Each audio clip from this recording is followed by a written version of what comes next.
In Assassin's Creed Odyssey, you play as a legendary warrior following mythic heroes like Heracles and Perseus. It's fitting considering that in ancient Greek society, myths played a powerful role and often influenced real life and vice versa. A perfect example of this is on the island of Crete in the Masara and Pefka regions, where you may have noticed they're somewhat fond of bulls. More specifically, Minotaurs. But where exactly did this iconography come from, and why is it primarily concentrated in Crete? As it turns out, Greece has a long history before the classical period of Kassandra and Alexios, and many of the myths popularized during their time have roots in Greece's Bronze Age. When it comes to the Minotaur, look no further than the Palace of Knossos just south of Heraklion. The palace dates back to around 1700 BCE, meaning that by the time Kassandra and Alexios visit it, the ruins are already over 1300 years old. Discovered by archaeologist Sir Arthur Evans and his team in the 20th century, the site was believed to be the palace of the mythical king Minos.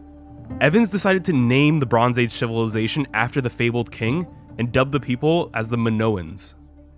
But how exactly did Evans link King Minos to the Palace of Knossos? Well, as the myth goes, Minos ruled the island of Crete. After angering Poseidon, Minos' wife gave birth to a half-man, half-bull known as the Minotaur. With the help of the architect Daedalus, Minos constructed a labyrinth to house the beast, and used it to punish his enemies until an Athenian named Theseus came to slay the creature. When Evans uncovered Knossos, he and his team discovered a massive amount of bull iconography. You can find examples of this all over the regions of Masara and Pefka. Believed to represent bull horns, the ornamental decoration on top of the building became known as the Horns of Consecration.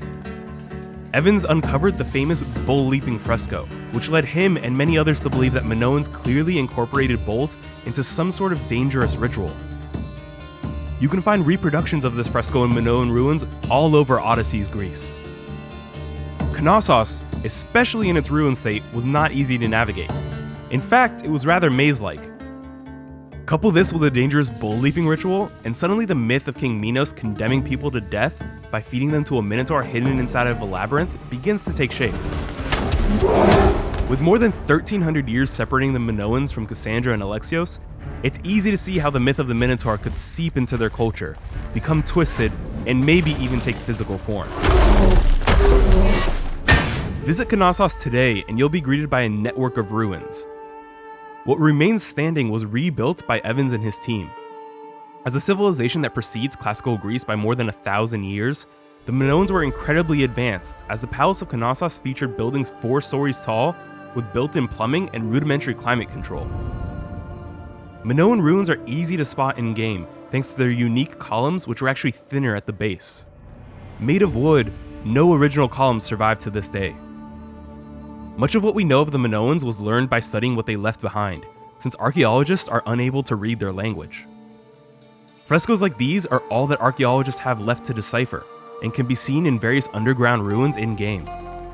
Given that they were the only form of communication we're able to interpret from the Minoans, they provide insight into Minoan culture, ritual, and clothing.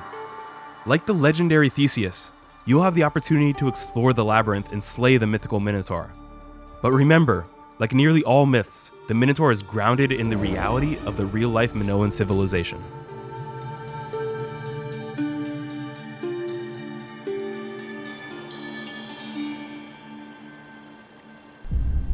Assassin's Creed Odyssey, available now.